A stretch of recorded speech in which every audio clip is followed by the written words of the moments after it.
I'm going to demonstrate the buoyancy force, Archimedes principle. To make this demonstration, what do we need? We need this equipment that can be imagined by you, teachers or students, wherever in Africa. You can make it here at Addis Ababa, at Accra, Lagos, or Ibadan, or Abidjan, or Dakar. You can make this one to make demonstration. Out of this wood equipment, I also need this one, that is force meter or a spring balance necessary to measure the weight of my body, my solid. This is the solid I'm going to use. We have to make difference between a force meter and a scale. This is a scale, electronic scale, to measure the mass, but this is to measure the weight, Newton, as this one is in gram or in kilogram. Okay, I also need a container, water container.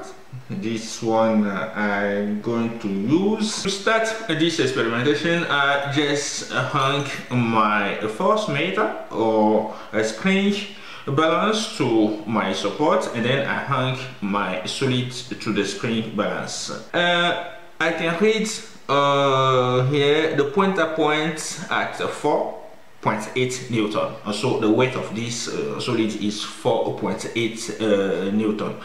Okay, now I have my water, and the level of the water is 8 deciliter. Now I put my solid inside the water. Inside the water, the pointer points at 4.2 Newton. And so the weight of my solid inside the water is 4.2 Newton. As the water increases from 8 deciliter to 8.8 deciliter. So this is the situation at the bow side of the line.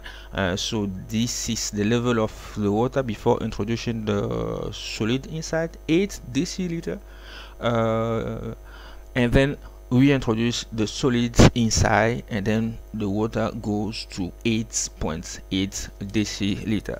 This means simple that the solid displays a volume of 0.8 deciliter. Now we are concerned by two surface. As the volume or displays, it means that the water exerts a pressure on the solid.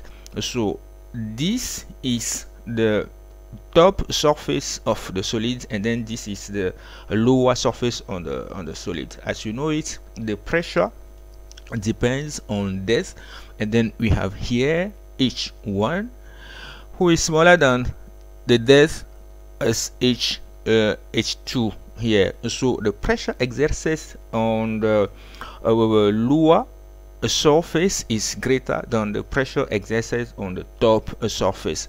This is what Archimedes, a Greek mathematician, has discovered 2,000 years ago. And the law of Archimedes states as follows: when a body is completely or partly immersed in a fluid, I'll say fluid generally because this is also available for gases, so it experiences an upthrust, or what I can call apparent law width, which is equal to the width of the displaced fluid. So what we are going to do now is we are going to calculate the width of the displaced fluid, okay, the width of 0.8 deciliter, and we suppose this must be equal to 0.6 Newton. That is the difference between the weight of our solid outside the water and then inside the water.